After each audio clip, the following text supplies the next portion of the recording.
Welcome to the latest podcast. We're going to Cobra Precision, where they make high specification, high quality and bespoke parts for a number of industries. This includes the automotive, so it seemed like a great opportunity for me to get my second car out of the garage.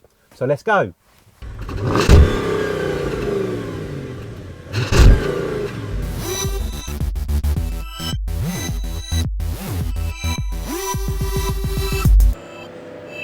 Looks like a rather tasty vehicle you've got there, Colin. Be careful in that. There's a lot of money tied up in that. Going to talk with Chris now from Cobra Plastic or Cobra Precision. Chris, good morning. Thanks for the invitation today. I think before we start this podcast, or as the start of this podcast, it'd be good to get a really good insight into the business and what you do. So, give me an overview of Cobra Precision. Yeah, well, Cobra Precision are a privately owned manufacturing business. Cobra Precision are part of the Cobra International group of companies, who are made up of 12 separate trading divisions. So we have engineering, extrusion, injection moulding, and then some industrial and safety products as part of our core product group. It sounds like a big business with a broad spectrum to it. But what do you actually make, and what do you make, and who do you make it for? So three main areas for us: automotive, aerospace, and medical within CPE. That can be from small single components right through to large machinery, bespoke machines. It's a really diverse sort of customer base that we work with. And the company isn't a production machining outfit, is it? You're making machinery for material handling, for example, or even almost like tool making in some senses. Would that be right? That's absolutely spot on. So yeah, it's not a shop order type thing. We work with bespoke solutions. So we'll take a customer's product, design a handling solution for that, be it offline punching, or integrated into a fully blown production line. So we have to work with our customers closely to make that work. And the business as a whole, you've got lots of companies within the group. Do you operate independently here at Cobra Precision? So kind of orders that come in here are satisfied here, then go out to the customer, or do you work with other companies within the group as well? We do both, is the honest answer. So we've got a good balance. Cobra Precision does have its own customer base. We trade externally, but they also importantly support all other areas of the Cobra group. So we're autonomous in that respect. We've got good skills because of the knowledge we've gained with our businesses, and then we put that back to the market with Cobra Precision. Now, I know in a minute you're going to go and speak with Joe, and you're going to show him the biggest machine that you've made, so that's going to be good to see. But before we do that, I just want to talk about your production here. You've got Haas machines here.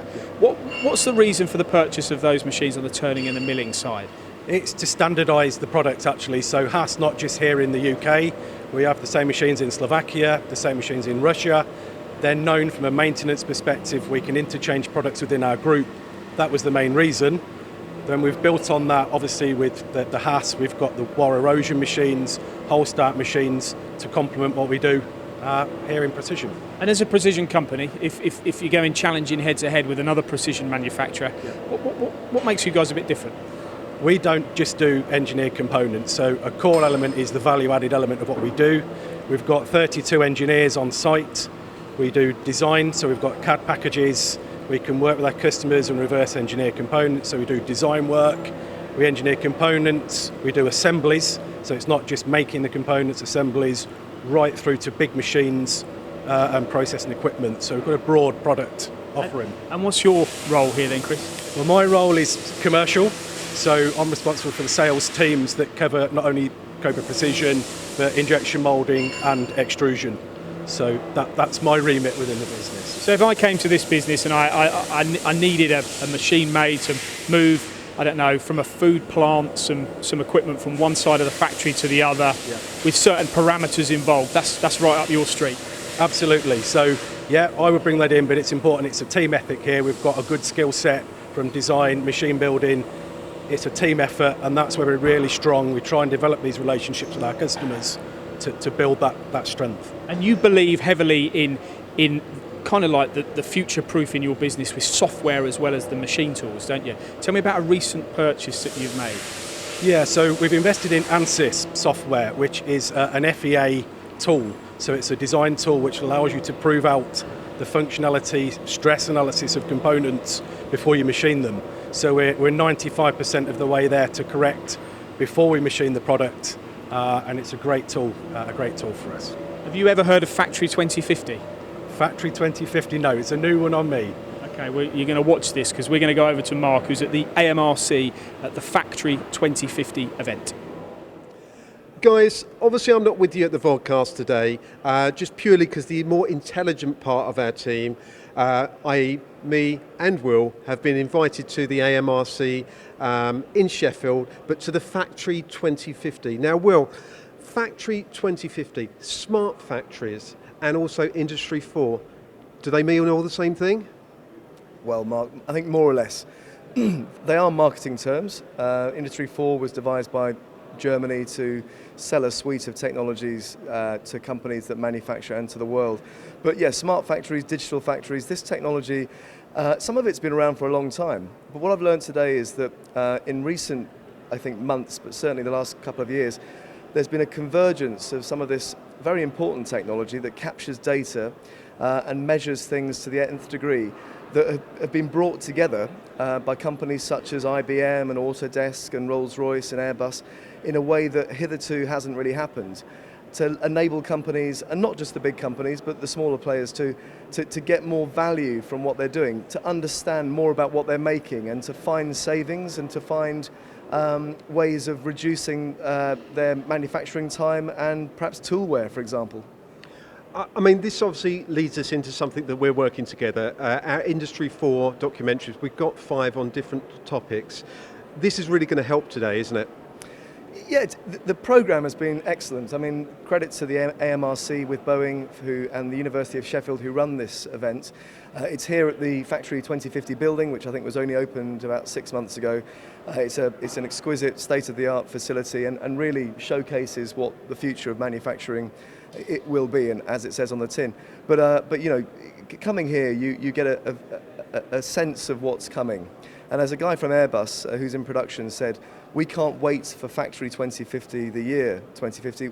It has to be now for us because they're under pressure to make a lot more aircraft every month, ramping up from, say, 35 aircraft a month to 50. And some of these companies are using what we see here in real time. But it's a fabulous showcase, and it does play well to the Industry 4 series that MTD is doing, yeah. Well, I've thoroughly enjoyed today and I've learned a lot. So from the factory of the future back to the factory of today. Back to you guys.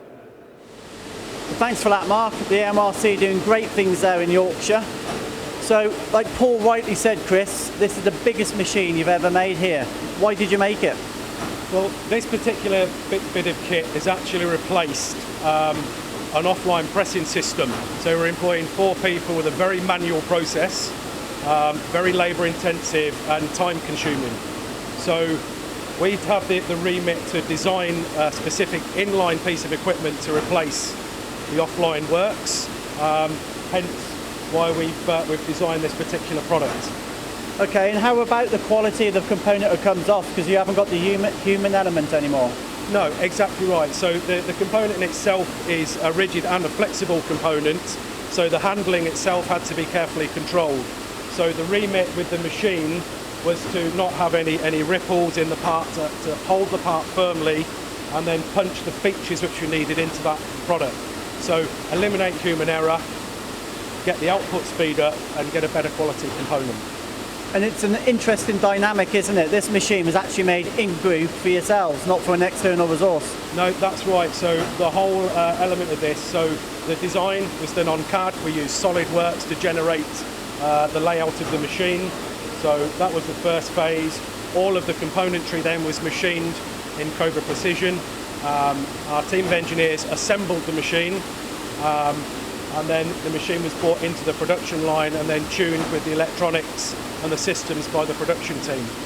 So there can't be many people that can boast that type of capacity in the UK. We go to a lot of big machine shops. There's a lot of people out there who can program a PLC, but there aren't that many people, Chris, that can do it all. No, exactly. So we're very vertically integrated, and that's a key part of what we do as a business. And the same ethic to our external customers. We like that we can offer a full service from design, manufacture the components, right through to machines as big as this. Yeah. And I guess if you're using them, they must be pretty good.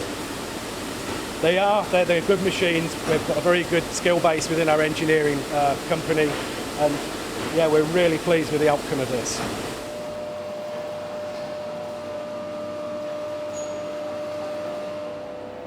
big thank you to Chris at Cobra Precision, which is really a great example of how a business has flourished. And I think there's 12 companies in the group now. Well, that's what Chris was saying to me, and I think there's 12 companies in the group, but we're based not too far from here. And in fact, this used to be territory that I used to cover, and I didn't know of Cobra Precision. So Is that because you weren't allowed in here, though? Maybe, but you do find these companies out there, and I suppose that's all part of the beauty of what we do. And they're looking to go even further, aren't they? So, which is brilliant, really is. Now, talking about success stories and interesting things, you were at Cranfield Uni recently? Yeah, Cranfield Uni, which you came with me. We shot a great story about precision. And I think what was really interesting was how well received the video was that we did. Because I'd never been to Cranfield University before. In fact, I've never been to a university.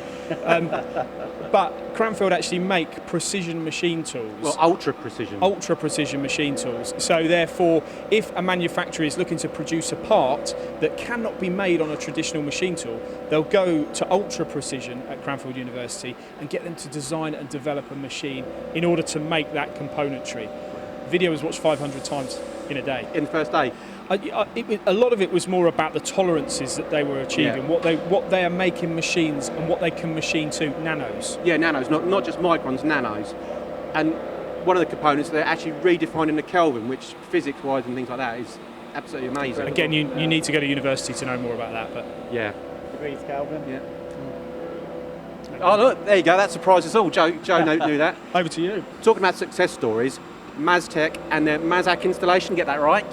Yeah, it's good. It's a start-up business. I've been going about 18 months now. Why did he call himself Maztec? He actually did it. It's a play of the Yamazaki Mazak name, which is... I was looking for the Google searches. Yeah, probably, but yeah, it's either that or looking for an extra 5% discount. I'm not sure which. Well, did he get both? You'd have to ask him, Colin. But he started out with a regional growth fund, which we all know about, which is great. He's got 2 brand new machine tools, and what I find great normally is you walk into a new startup and there might be a year 2000 Haas like we see behind us here, or an old Bridgeport Hardinge. But no, Wayne has gone in at the deep end and is invested in brand new technology, and I endorse it really. You know, he made a good point on the video. If I buy a machine tool and it breaks down and I'm late on the delivery, I'm not going to get that customer back because I'm a new company. So he said, no, I want new machine tools. They're going to hold their value. They're going to hold size.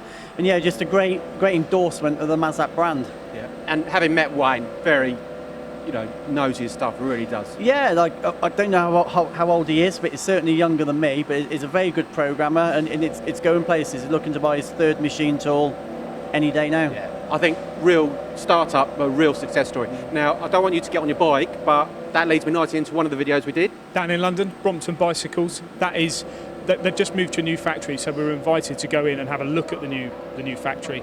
We shot a video there.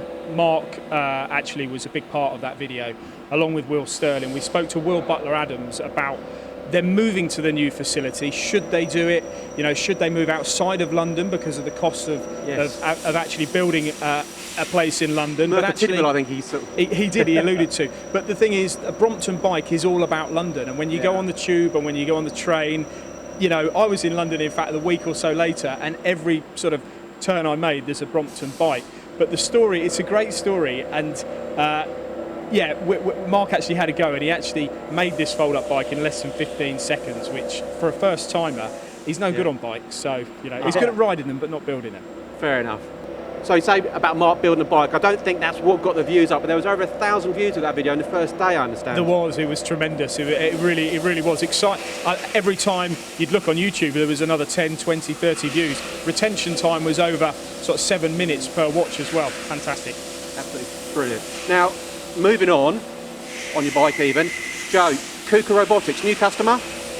Yeah, we had a good day at KUKA Robotics. You joined me, Colin. We did a series of videos, both product reviews, and we also interviewed Jeff, the CEO of KUKA UK. And it's a thriving company. They're Europe's leading robot manufacturer, coming from KUKA, not myself. But yeah, it's all about automation. Obviously, they do a lot of automation where we are today. And yeah, just informative videos is good. Yeah, so I think between KUKA and Fanuc, I think they've got the market sewn up, haven't they? Yeah, I think there's five big players in the UK, and those 2 certainly are up there for sure. Yeah. But with KUKA, they do sort of the processing lines, automotive, things like that, but it's not just about that. They want to get into the engineering market, so engineers have their own individual robots themselves, is that right? Yeah, absolutely. They do everything from what they call a robot in the box, so you can just go and buy the robot, install it yourself on your machine tool. They do a lot. They did a lot for the Harry Potter film. In fact, they've just been in the Paralympic Games, haven't they? The opening ceremony. Yeah, they're good. Their marketing's as good as their robots, actually. That's because they use us. Obviously. Do you know much about Lord B? Did you see that interview? I do now. Yeah, I do now. Obviously, it's a name I didn't know, which is crazy. But yeah, he brokered the JLR deal, didn't he, in Tata? Yeah, I mean, he's got great connections at Tata, and as a result of his influence, that's the reason that Tata bought JLR. We were fortunate enough MTD was fortunate enough to actually interview Lord B and find out what he thinks about manufacturing post-Brexit. Very, very influential character, very, very interesting interview. Okay, it was set in a library in London, but when you talk to a guy like that, you realise that actually the investment of time and resource that he's made into UK manufacturing, what with the Warwickshire Manufacturing Group, as well as what's happened at JLR, it's a phenomenal story. I was at the GTMA Automotive Supply Chain Day, where we actually, again, were talking to pretty influential characters within the industry.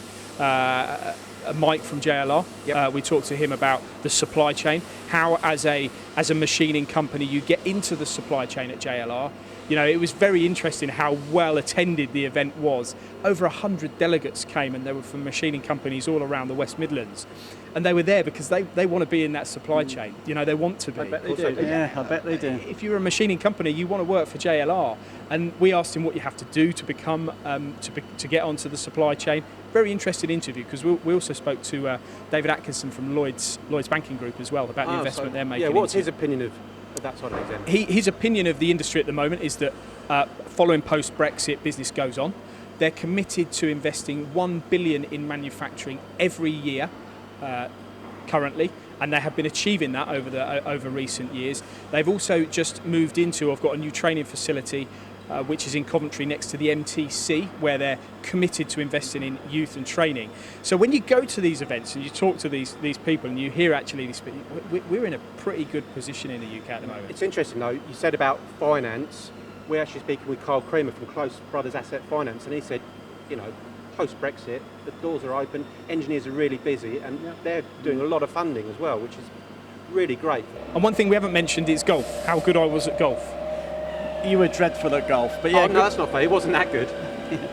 But yeah, great day at the Forest of Arden, the MTA members golf day. We come fifth, I believe. Can I just clarify? Out of how many? Yeah, how many? Yeah, there was 5 teams and we come fifth. Yeah. But yeah, I got the second longest drive of the day, which is because you came from Wales. Yeah, actually, second longest driver, because I threw my club at the 15th, avoiding most people though, because it was a bad shot. These things happen. Yeah, no, joking aside, it was a good day, wasn't it? Great day, well organised, the food was outstanding. And if they do it again next year, I'm sure they do, and we'll be going, and I urge you at home to go as well. It's a good day. The thing is, I know that Mark has also recently been with James from the MTA, James Selker, because they were at the Factory 2050 Day, which is another event that we've been to, which there's going to be a video coming onto the website about that event. So if you're interested in how factories are going to look in well, what's it, 30, just over 30 years time. Doing the maths so quickly, Paul. Yeah. 34. Another good day I had. Went to Birmingham, see Dave Hudson and his colleague about the new technology Goering are offering. And if you're a bit of a cutting tool and technology geek like me, they are making big strides in that arena. Because the thing is with the two solid carbide end mills, the technology curve has really slowed down over the latter years. Carbide can't get much better, coatings can't really get much better, but all these 5 and 10% improvements are added up. They've got the RF100 Speed, got the RF100 Raptor, both outstanding tools and informative videos. For what sort of material cutting? Anything? Well, anything, yeah, but they are designed, the RF100 there's a long series where you've got serrations in the cutting length. So the idea there is you reduce the radial cut and increase the actual depth of cut. And those chips basically make the chip breakers make the chips really small. So essentially, to answer your question, the worse the material, the better the tool will perform. So, Do you not think with cutting tool technology, you get to a point where you can't develop it anymore? well, that's what I always think, but they do. Coatings just get just that little bit better, but what is happening is materials are getting far more challenging to machine. So their Raptor tool, okay, you can do it in stainless steel, but so can anyone. But it's a very lubricant material, lubricant coating with a low coefficient of friction, which basically means when you've got sticky materials such as titanium, titanium's the main one really, but heat-resistant alloys such as Monel K500s and Inconels as well, it performs really, really well. Anywhere else you've been, to cut in there? Mill CNC did a couple of great reviews on machine tools. We've been a lot of places, DMG, Mori, ETG, all over So the the place. usual, out and about around the whole country, really busy, videos, lots of content. And we know you have got to go and meet up with somebody to find out about the future and the marketing strategy of Cobra Plastics.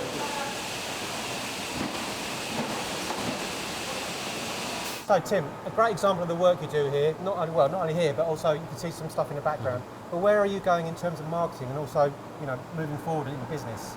Yeah, sure. In terms of marketing, we're really pushing forward in terms of our pushing through just not only our existing customers but also new customers through shows. So we're going to be at the Engineering Design Show in the coming month, exhibiting there some of our current products and new ones, obviously, and also going through a pretty extensive marketing campaign, new brochures, leaflets, etc. And driving the business forward past that, more acquisitions possibly? Possibly, I couldn't say any more. Tim, thank you very much. Thanks, Colin. Tell me about YouTube. YouTube, yeah, great day. Went to a Creators Day down in London, part of the Google building. Very informative, obviously. What are we doing wrong? To be honest, we're not doing a lot wrong. We did pick up a few tips that aren't available in the public domain, some SEO stuff. What are we doing right? Pretty much everything, to be honest, which is good. We create a lot of content, as our viewers at home know. It's good I had a one-to-one with a Google representative, a YouTube representative rather, and showed him a lot of our videos. And the biggest thing, there was two things he was impressed with, well three. There was one, the quantity of we're producing. Two, the quality of the content we're producing. Did he watch your ones? Yeah, he did watch mine. And thirdly, the engagement time, because it was news to me, but evidently a lot of people click onto a video, they might watch 20, 30, 40 seconds maximum, and they're gone. Whereas our retention is extremely high. So yeah. And it's important to mention as well, not many people get an invitation to go to YouTube. So no, I think it was 2% of YouTube channels will ever see an invite from Google, from YouTube. So yeah, it's a feather in our cap, and we've got some pretty big clients. I was at one yesterday. They can't get an invite, and they are a massive multinational company. So we're doing something right, Paul. good stuff. Well done, Joe. Looks like the chauffeur's done a bunk in the Bentley, so I'm going to have to use the other motor to get home.